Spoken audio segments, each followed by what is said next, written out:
politically, if their leaders would have said yes in 36, it would have been fine. The people would have gone along.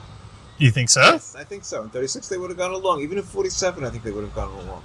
There wasn't a hatred. I mean, some Jews were hated. There wasn't a hatred that's developed. We've developed a hatred towards us. I mean, if I was a Palestinian, I would hate us. Or you have judges that are simultaneously dealing with 50 or 60 trials simultaneously. Forget the Netanyahu trial, which meets 3 times a week. Why it's not meeting 5 times a week, from morning until night, that's a whole other story. But trials here, one day here, one day 2 months from now, one day 3 months from now, and at the end of the whole period of time, the judge is supposed to remember the trial that took place 2 years ago, the witness that spoke 2 years ago, whether you should trust it or not, and then the judge decides. It's a ridiculous system.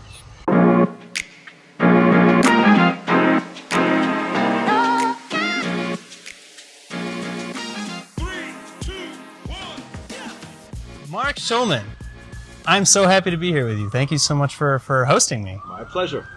All right, now, first of all, I want to give people a little bit of a taste of who you are. Obviously, you're the creator of HistoryCentral.com. You're a political commentator. You write about everything I can think of in Israel. I just read your newsletter recently, actually, and there are some things on there that I'd love to bring up. But fill us in a little bit more about who you are and what that means. Okay, so I'm born in America. Grew up in the New York metropolitan area. Grew up from a Zionist family. My mother wanted to move to Israel when she finished college, and my grandparents wouldn't let her. A single woman. My mother was a semi-Holocaust survivor. What I mean by that is she's fled Germany with her parents in 1936. So she never looked upon herself as a survivor, but they left Germany in 1936. They were Polish Jews who lived in Germany. But my parents met in the Zionist Organization of America, a young Zionist Organization of America. So my Zionist credentials go deep. They first brought me to visit Israel in 1965 when I was 10 years old. And from then on in, I fell in love with the country. I was an activist in high school. I started a Jewish high school student alliance when I was in 11th grade. I went to Ramaz, which was a very Zionist high school, to say the least. And I ended up starting to work for the Jewish Agency. I was a department head of the Jewish Agency as my freshman year in college. So I was deeply Zionist. Wanted to make Aliyah during the Yom Kippur War. What stopped you? The Israeli consulate convinced me not to. Really? What I was doing, I was working with the consulate and doing Hasbara and other stuff there then, and they said, whatever you're going to do in the army as an untrained soldier, we'd much rather have you do what you're doing right now in New York. So I didn't make Aliyah during the Yom Kippur War. I was going to go at the end of the year, and my plan was to go at the end of the year. At the end of the year, I was going to go into the army or go to the university. I applied to Hebrew University. I had been going to Columbia. At that point, I was told by by Hebrew University, I was accepted. I had to meet the head of the department. After the end of the summer, I met him, and he said, Baruch haba, welcome to the first year. I had already finished 2 years at Columbia. I said, nice seeing you. Went back to America, did my junior and senior year in 1 year, started another Jewish organization and made Aliyah that year in 1975. We were a group of 80 people who made Aliyah together. 25 of them went into the army. So I made Aliyah in 1975, went pretty much straight into the army after a detour on the way to the Soviet Union. And what were you doing in the Soviet Union? Was sent by the Israeli government to reach out and do certain things with the Jewish community in the Soviet Union back then. Interesting. Totally undercover. It was an interesting experience. So that would take up the whole 45 minutes. We don't have time for that, huh? Yeah, you don't have time to go through all of that, and that's ancient history. So I spent a couple of years in the army. After the army, I was here for another 5 or 6 years, 6 or 7 years, got married. Started a business. The business was tied to my father's business in America, and his business was in trouble, so I went back to help him, and didn't really work out that well, his business. But I started being involved in the software business. I was an early Apple developer from before the Macintosh first came out. Wow. Did some early Mac software. Are you blown away by what we have today? Well, absolutely, but I've been the whole journey. I mean, I started with an Apple II. I had received my first Macintosh on release date from Apple, and ever since, it's developed for the Mac, using what was called the Lisa, which was the program, the computer you use in order to develop on the Mac. Was involved in a software business. Was a paper millionaire for a short period of time when my company was going public, and then the broker called and said he hadn't moved his previous offering, and so I went from being a paper millionaire to being broke within about 5 minutes. Wow! So life has been an interesting series of ups and downs. Did you fire him? It's too late. We were literally bankrupt because we spent so much money on legal fees and everything else that were all going to be paid for by the offering. So, and the offering didn't come through. So the company basically went out of business as a result of the failed offering. Wow, so, that's We wild. were doing vertical business software at the time, but I then worked for the Jewish Agency for a bunch of years. I was the person who did the first survey of Israel program returnees. As we did a survey. The question was, what effect did Israel programs have on American Jewish youth? And the result was we found that it had a bigger effect. We sent out questionnaires to 24,000 returnees, and we got about 5,000 responses. And basically, the longer they were in the program, or the more they interacted with Israelis, the stronger that connection was to Israel. And so, and so here you are. I also printed an article in Midstream, basically calling what became Birthright. And I can bring it up. Basically, it was a little bit different. I called for giving every American Jew who reached 13 a voucher that gave him a free trip when he was 17 or 18 if he came to X number of meetings in between. That was my original idea. It was published in one of the magazines, not Moment, but one of the magazines. I still have the article where I presented that. Wow, I'd love to see that. I'll find that article. I have found that article. So, so after that, I came back to Israel for a couple of years. I came with my new wife, Amy, who's over there, and we were here for a few years. Started a business. That business didn't do all that well. It was again tied to. But you're an entrepreneur. I mean, you're all over the place, huh? So we ended up going back to America. We were going back for my parents' 40th anniversary. We were going for 3 months. We ended up being there for 16 years or 17 years. My middle daughter was born. Both daughters were born in Israel. While back in America, we moved to Mamaroneck, New York. My parents were from New Rochelle, they were in the Bronx, but I grew up in New Rochelle. We moved to Mamaroneck. Along the way, I became the founder of a Jewish day school, which was called Westchester Fairfield Jewish Academy. Midstream. Okay, Midstream is the name of the magazine. So I became the founding president, which I remained president for 9 years. I moved to Greenwich, Connecticut, and it existed until a year or two ago, which is a whole other story. But we started the school. We had a couple hundred students ultimately in the school and bought a campus in Greenwich. And then before we were coming back to Israel, I was no longer being the president. I was the chairman of the board for 2 years, and then time was to come back to Israel. And so we came back to Israel. We came back time-wise for my middle daughter to go into the army. She was born here. She had gone to our school. We started the school, Westchester Fairfield, for her to go to kindergarten.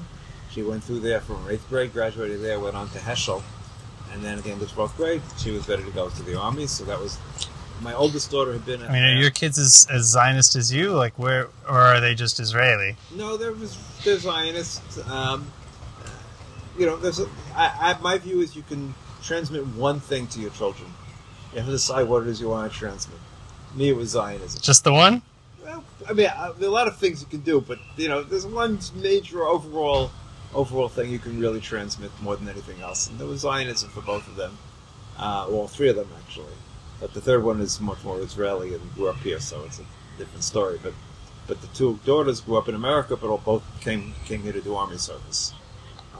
So I didn't want her to be a Chaylet Bodedet. I had been a lone soldier, yeah. I had been a lone soldier. That's a tough life. Army, my oldest daughter was a lone soldier and didn't want the middle daughter, so she was the one who wasn't a lone soldier. She lived here in the apartment with us, and So that's why we came back at that point. And we've been here ever since. It's been almost 12 years since we came back. And we haven't moved. We're sitting in downtown Tel Aviv, basically. Yeah, we are in a beautiful location right off of the center. Right, very much so. Very happy where we live. And do lots of different things. So... you were telling me a little bit about that. I've been doing a weekly, and not weekly. I have on my History Central website since the first Lebanon War, or no, it's the second Lebanon War. I was putting a daily Israel update, and so updating it every day, every second day, every third day, something in that area. And during the 2014, Gaza War, I was approached by Newsweek, and they asked if I was willing to be their major media partner. They had restarted Newsweek in a whole different way, and so I started writing for Newsweek. During that war, I was the cover of Newsweek almost every single day on the website. And since then, I've been writing for Newsweek. Less very recently, they have gone under, multiple management changes and multiple editor changes, and now I write a little bit less. They're more interested in really opinion pieces, and I'm more interested in telling the story of Israel in different ways. They want clicks, I want stories, and so I, along the way, ended up starting about a year ago a Substack newsletter where I can write what I care about. I still write for Newsweek, but I do that on a regular basis every single week. Along the way, I also started writing for the Times of Israel when they first started. And so my first editorial, my first op-ed in the Times of Israel was Israel needs to spend more on defense as opposed to offense. More on missile defense and those sort of things. And I think your wish is... I've proven right in terms of that and what's happened since then. My interesting change was right before the 2016 elections. I wrote a piece for the Times of Israel, which was why a Jew should not vote for Trump. It was my... I remember reading that, actually. It was my single most read and shared. It was shared 37,000 times and read by 2 million people. I think it was the second most read article in the Times of Israel that year. Do you think they listened to you? The Jews might have. The rest of the world didn't, obviously. Some Jews did, and some Jews didn't, obviously, quite clearly. But at any rate, as a result of that, I got invited to I-24 News to come on before those elections. And I guess they liked me at I-24 since I've been doing I-24 back a lot since. And I do all sorts of things. I'm both their aviation person, I do American politics, I do Israeli politics. I do almost the full range of things. I just tell them they can't call me on culture, they can't call me on sports. So it's been fun. I enjoy doing it. And so if you had to tell somebody who's new to Israel, what would be the advice that you give to a new Ole today? It's a difficult question. Look, I think if you're older in my age bracket, let's say, or younger, I was 10 years or 12 years younger when I first came, I would say don't come. Really? Unless you want to, really retire and be in some American grouping, etc. Look, I have a huge advantage over the average Ole. A, my Hebrew is totally fluent. B, I've done army service. My kids have all done army service. No one questions when I meet somebody, etc. No one wonders, who are you? Are you Israeli or not, etc. I'm fully accepted as an Israeli, and that's a big plus. And culturally, again, I've been here so long. Even though I wasn't here all the way through, and I was back in America a bunch of times, my cultural connections are deep and everything else like that. I think if you're young, come. If you're young and come, if you're before the army, after the army. So what's the cutoff? Army? 40. No, 40. 40. I would say 40. I think it's a cutoff. It's not a fast cutoff, so to speak. But I think that beyond that, it's also harder to make friends. If you want to make friends, get a dog. That's an important thing. Get a dog. I've made more friends. We got a dog 8 years ago. I didn't know anyone in this neighborhood. Now I know everybody in the neighborhood. I mean, they've changed, people moving in and out. But the fact of the matter is, the dog is the most universal way of making. My mom would say, have a kid. Well, a kid also works. There's no question a kid also works. when my grandkids are here, I meet a whole other group of people, obviously. But a dog is much more universal because a kid you're only going to meet the age of your age of other parents. A dog, talk to anyone, and everyone talks to you. And That's true. It's an interesting. It's an equalizer, right? It really is very much of an equalizer. Look, this is I would say it's a difficult country. When I think back, when I first made LA in 1975, it was a difficult country. In other words, things physically were difficult. You didn't have things. Whether it was the toilet paper that was more like newspaper or anything, that all the comforts that we were used to in America didn't really exist here to a large extent. The food was edible, but there was no great food. The only good food was in the hotels, and but at this point, this country is completely different. Obviously, we're modern. We're modern first world living. My daughter calls it second world, but it's basically first world. There's nothing you can't get. There's only one or two things we still import from America. That's to do with food products. I feel like that has more to do with the fact that it's so hard to import things. Right. No, there's no question. There's a whole issue. We bring in colored cornflake crumbs for making schnitzel. That's the secret to my wife's schnitzel. So that's the one thing we bring, and we bring that in all sorts of crazy ways, including during the middle of COVID. We literally shipped it bought it from Walmart. My son did this, and shipped it on FedEx. And then we had a whole story. We could only bring in half of what we bought because you can't bring in more than 5 kilos worth of food products in one shipment. So it's a whole other story. Fascists. Those are sort of crazy. All these crazy stories that you have, and you have this in this country. All sorts of strange things that are different. I should say I've had more. I have a business. I've had more e-cools, which means an e-cool is a lien on my bank account that I possibly could think about. I've gotten rid of them very quickly, but first thing they do is put an e-cool, then they ask you for money. Mm-hmm. That's one of the strange things about the country. They'll put an e-cool if you owe the water company like 50 shekels. Mm-hmm. Those sort of things. As opposed to sending you a bill, calling you something, no, they put an e-cool on your bank account. So those are the sort of things you have to get used to and be ready for. I learned the hard way. I have an accountant to take care of all my everything to do with Masach Masah, Bituch Lumi. You're better off. Get an accountant. But it's still, I've gotten an e-cool even because of that. I got an e-cool last week on my business account. I have 2,000 shekels I put aside in my bank account separate, so they can always put it against an e-cool if it shows up. And I send it to my bank, my accountant. 2 days later, I get a letter from Masach Masah. They've removed the e-cool. Okay. Yeah. I had a similar issue, except they sent a letter to my wife saying we're going to cut off your child support, not child support. She was on maternity leave at the time, so they said we're going to cut off your maternity leave payments unless your husband pays this random tax. I was like, "Are you serious?" Like, no message to me. That was news. Now the newest thing with Bituch Lumi is really interesting. They no longer send you messages. They now send to you. There's a new message waiting for you on their website.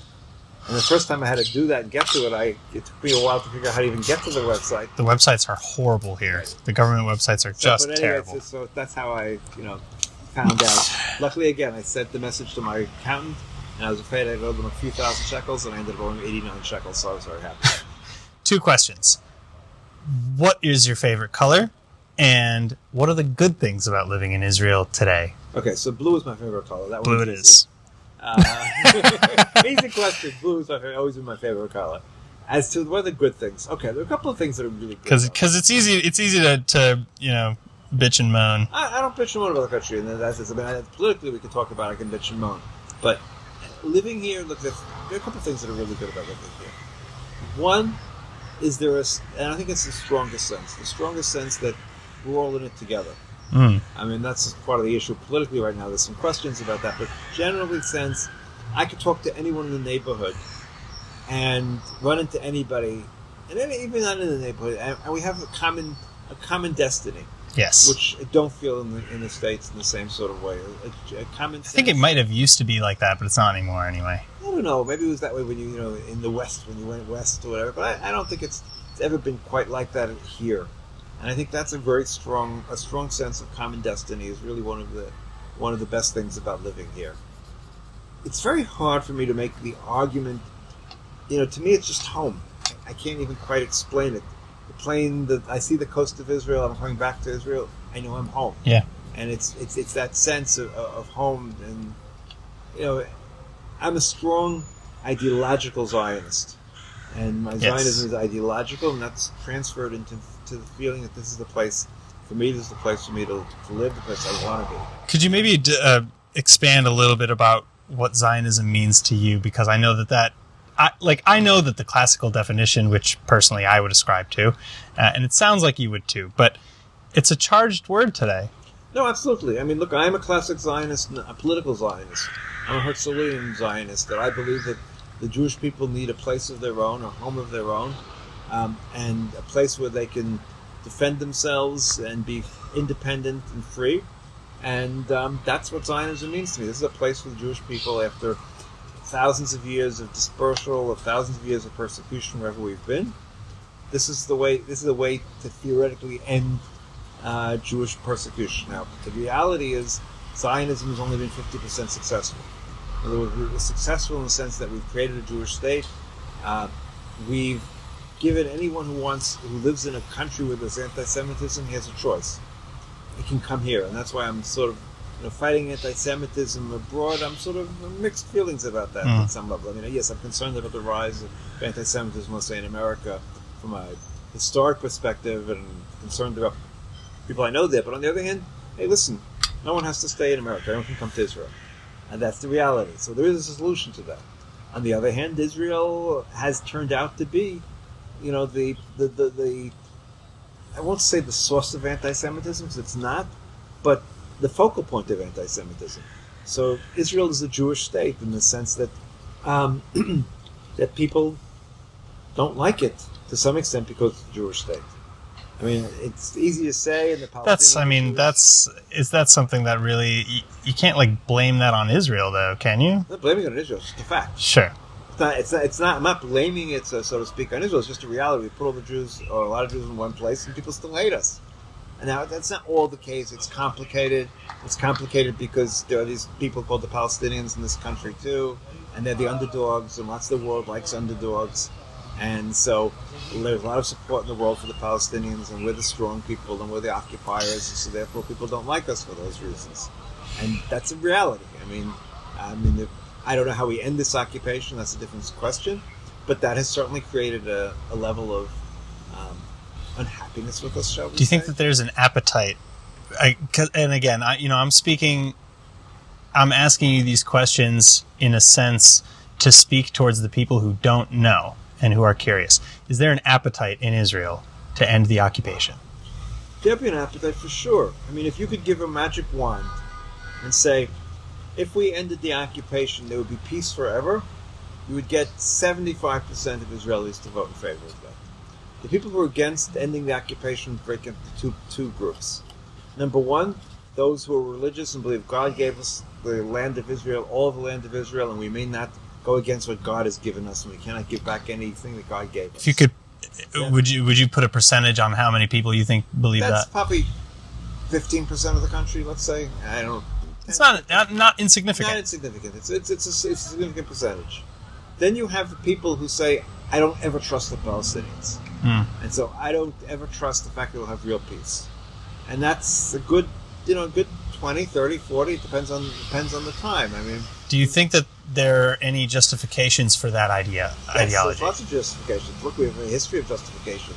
Look, the Palestinians could have had a state many times along the way. Yeah. They were never willing to agree to making a compromise. If they would have compromised, they would have compromised in 1936, a Peel Plan. The Peel Plan, we would have had a small, teeny little state, but we would have had a state, and the Jews could have escaped from Europe and gone to the Jewish state of Palestine, or whatever we would have called it at that point, and it would have saved a couple million Jews. But they were against it in 1936. They were against it in 47. They could have had a state post 67, quite clearly. They could have had a state clearly with Clinton and Barack. They said no to the Clinton. They said no to the Barack plan. They said no to the Clinton plan, which was even better. They didn't even come back with their return, and they didn't take seriously Olmert's plan. I don't know if he would have pulled it off, but there was a peace plan there that was. It was on the table, right? And they never said yes. So they could have had a state many, many times. So the question is, are we supposed to believe that next year or in 5 years or 10 years we'll have a plan that they'll accept and they'll be willing to keep it as a permanent peace? I don't believe that in this generation. I think we're going to have to wait another generation for that to happen. Do you think that there's an appetite? So, because now we're talking really about the Palestinian leadership, right? Do you think that there's an appetite among the Palestinian population? No. I think they've been occupied for 2 generations now. And it's not pleasant to be occupied. Well, I mean, you went all the way back to the Peel Plan. There was no occupation then. But I didn't say that was the cause of that. You asked me, right. Politically, if their leaders would have said yes in 36, it would have been fine. The people would have gone along. You think so? Yes, I think so. In 36, they would have gone along. Even in 47, I think they would have gone along. There wasn't a hatred. I mean, some Jews were hated. There wasn't a hatred that's developed. We've developed a hatred towards us. I mean, if I was a Palestinian, I would hate us. Now, it doesn't mean what we do, we have any choices, and there are some things we could do better, obviously. Mm-hmm. But if I'm a Palestinian, we go around and we say, we're surprised about terror. Well, we shouldn't be surprised. It's never justified. Right. And it's never terror against civilians is never justified. Terror against the army, I don't know, but terror against civilians are never justified to attack civilians of any kind. Right. However, we shouldn't be surprised by it. That's the point. In other words, we shouldn't accept it. We shouldn't say it's good, but surprise? We should not be surprised. We should not be surprised they hate us. I mean, if we were occupied for 70 years, we'd not be happy either. That's the reality. And I don't know how to end it. I've said multiple times, make me the king of Israel, with the full powers of the king, and the ability to convince people of everything. I'm not sure how I would end it. I don't know how I could end it.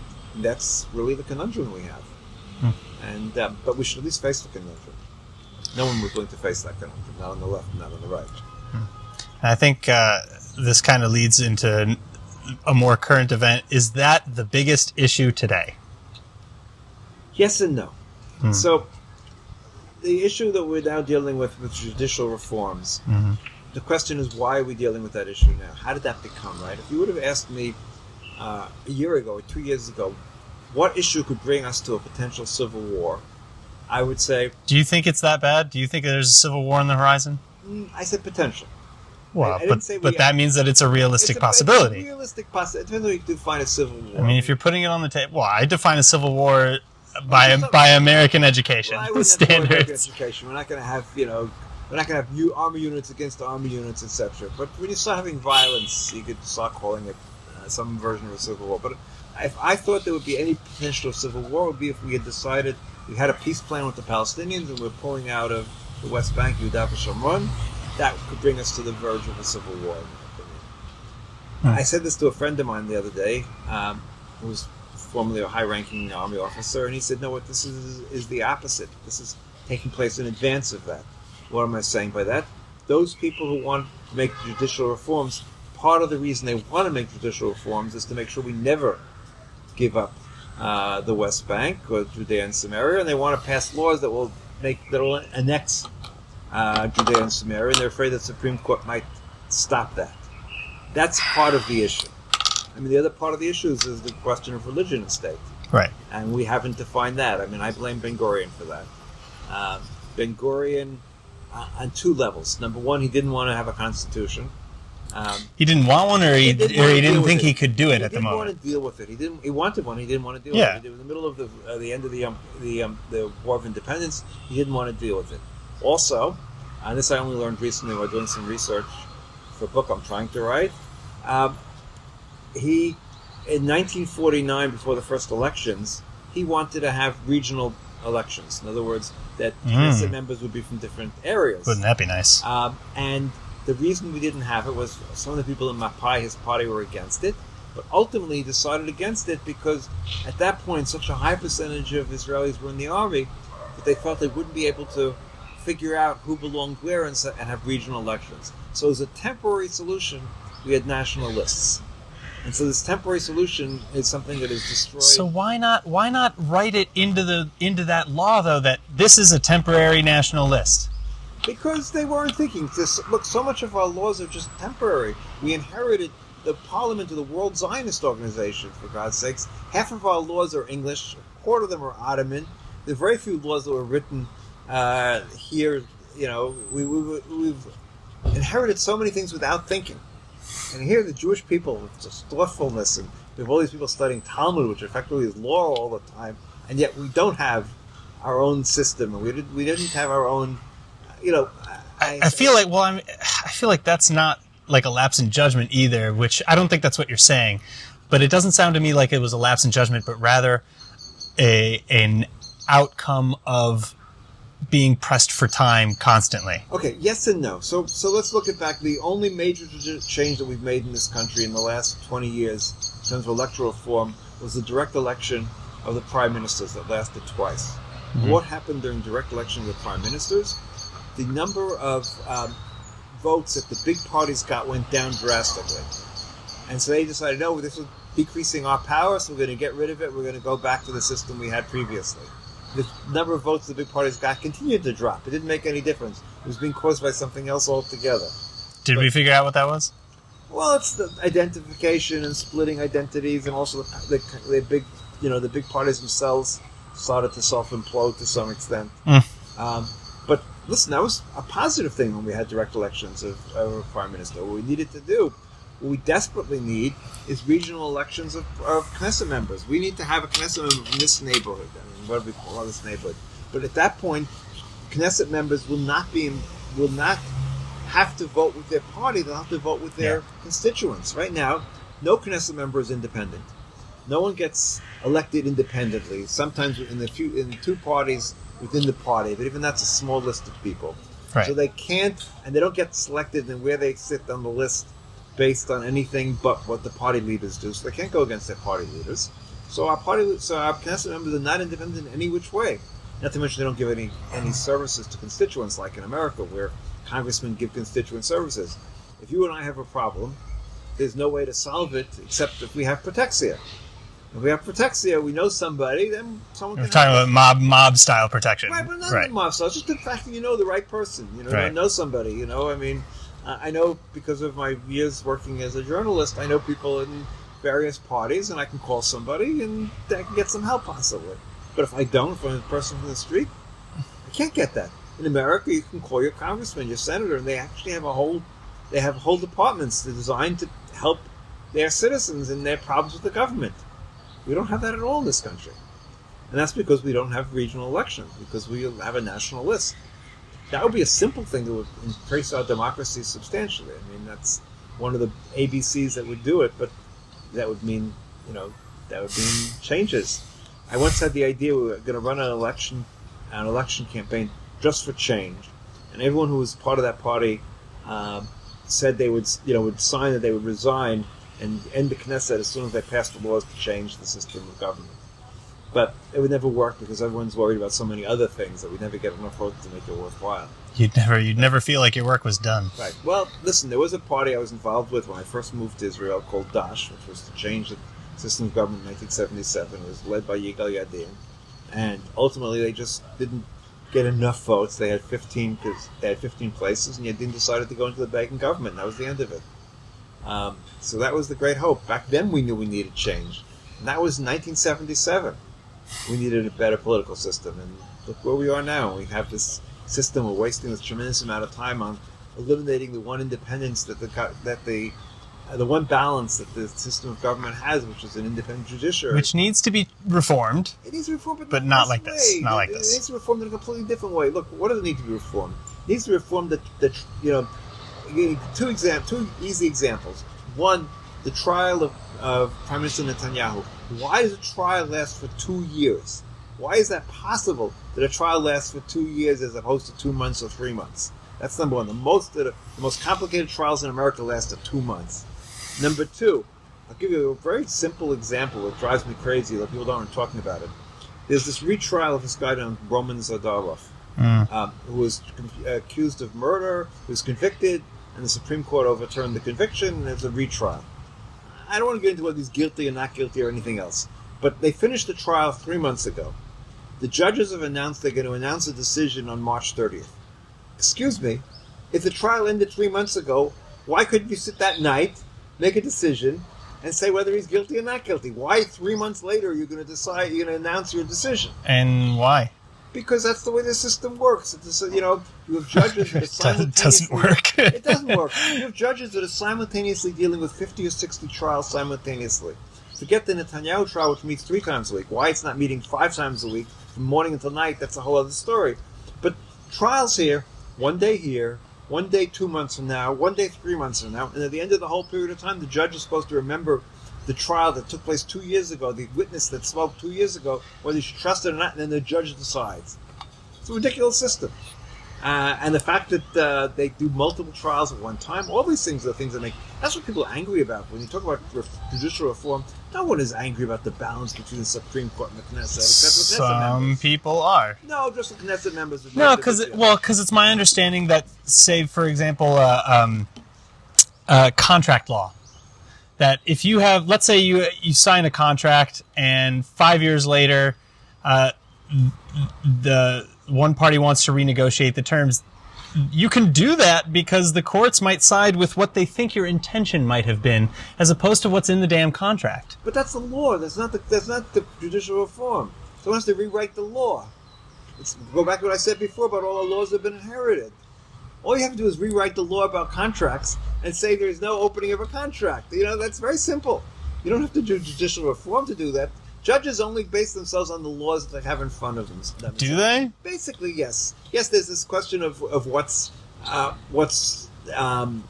normal or accepted. So I know of a case, for instance, there are a couple of cases going on now. I know one personally of some older person the care person, who managed to get them to sign over their apartment as Yerusha for when they died.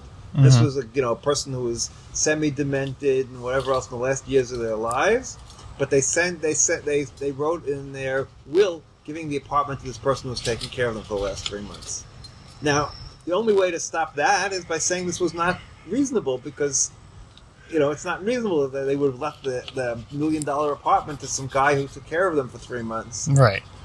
That's a reasonable. That's a question of reasonableness. Right. But the question is the laws. It's not the Supreme Court. Look, the Supreme Court of this country has overturned 22 laws in 30 years. That's not exactly an activist court. Now, they've angered various constituencies at different times. That's true. But that's not, it's also an excuse. And let's keep in mind something else.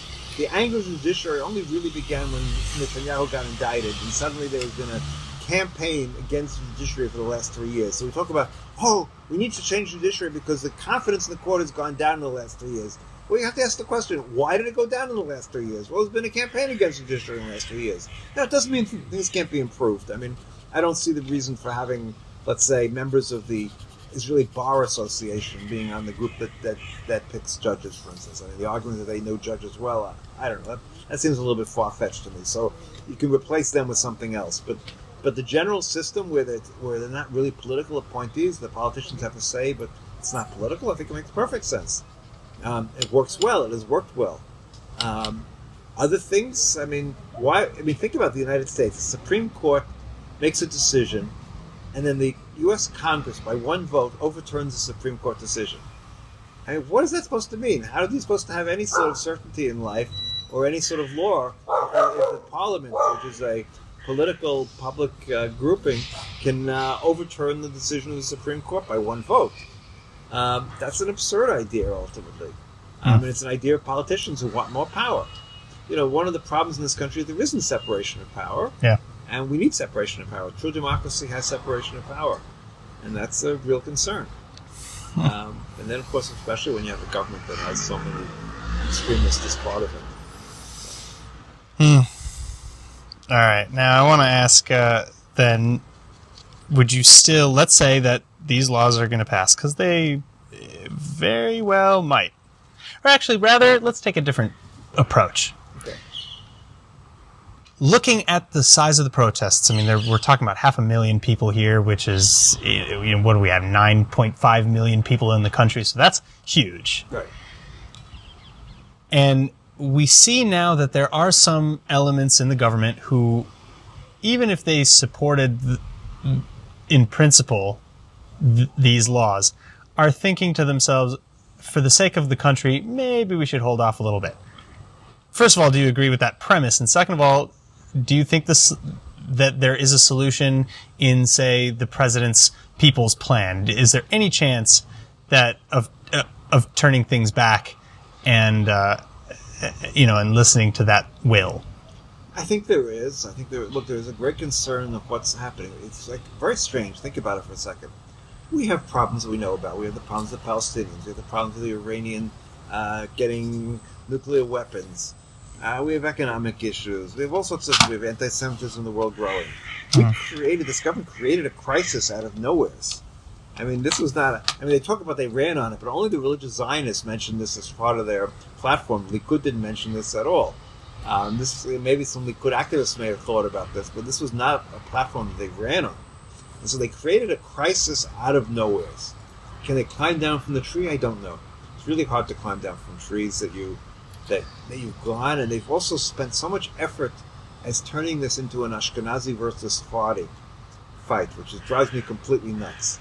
That's like a divide and conquer almost. About this, which I find absurd.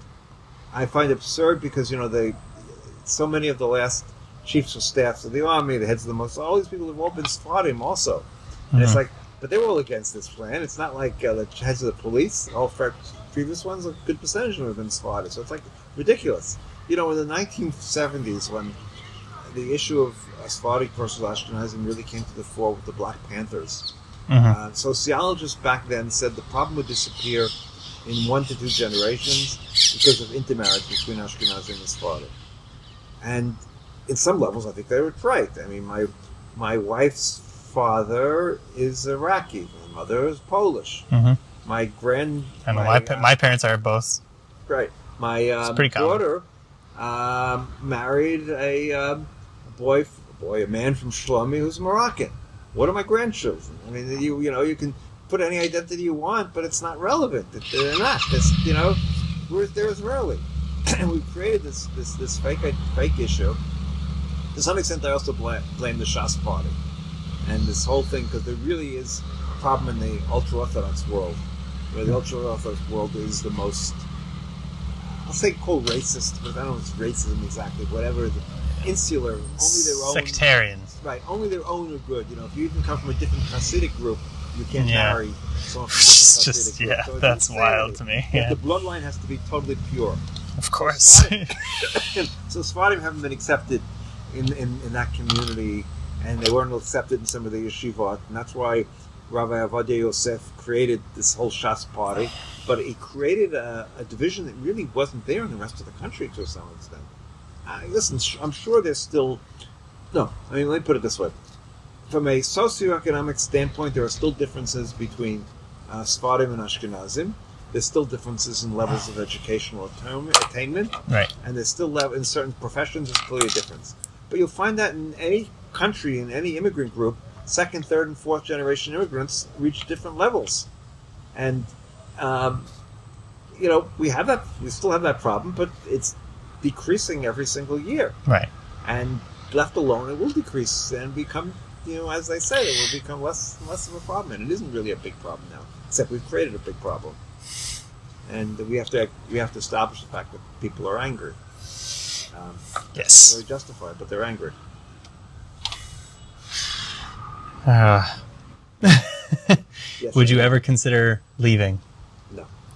I went back twice. In both those cases, my parents were living in America. I came back here. I was supposed to come with both my parents. My mother died days before we were supposed to come. We were supposed to actually have come earlier, but the Jewish agency messed it up. My father came with us and got sick immediately upon coming and died 3 months after we arrived. Wow. So it was a difficult landing, let's put it that way, in that sense. But my parents are no longer there.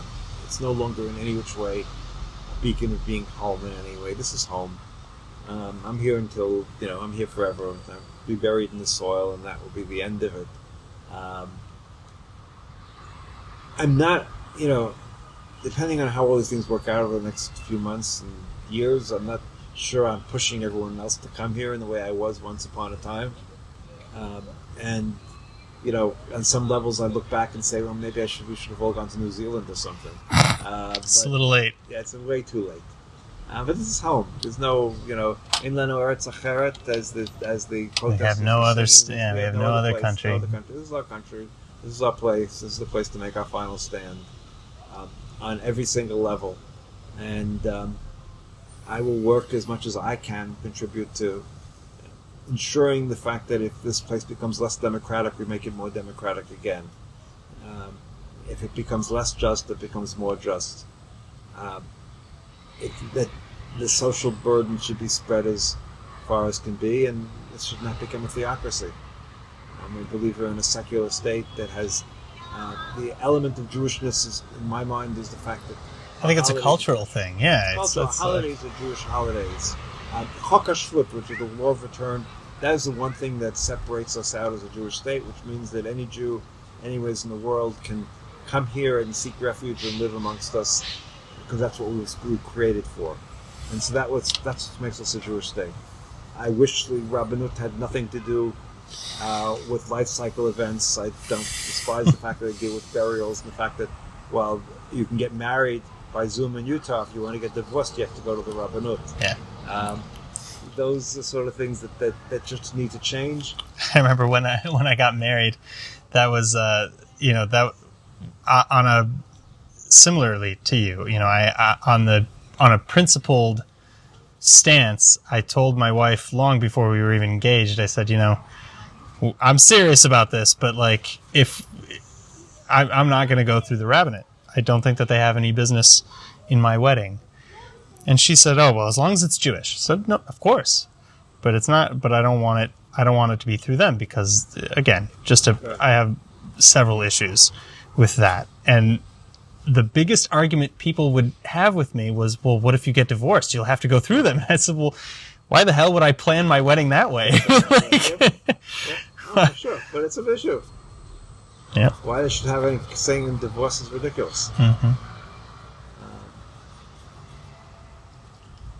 So we'll see. I mean, one level I'm optimistic right now. The very fact that so many people have been mobilized, the silent majority, so to speak, the Israeli silent majority is no longer silent.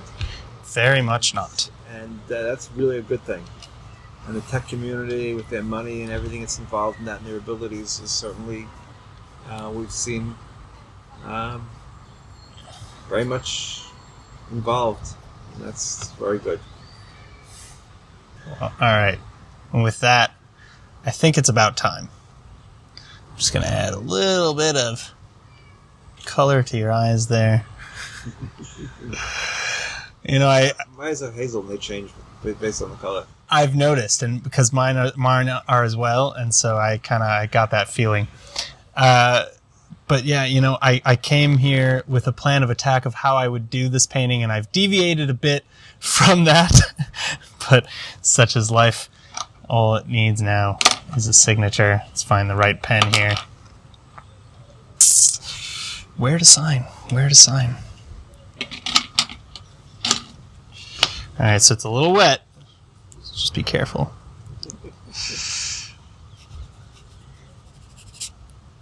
All right.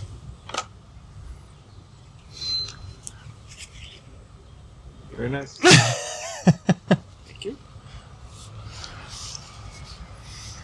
All right. Yes. Did I get you? Did I capture you? You captured me more or less. Yes. More or less. A little older than I think I am. Oh, that keeps happening to me. Yeah. I'm sorry. I think it's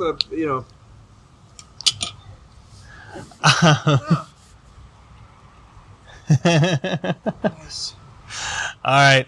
Marc Schulman, HistoryCentral.com, Newsweek. Check him out on Substack. Check him out on I-24, where he appears all the time. Thank you so much again for joining me. My pleasure.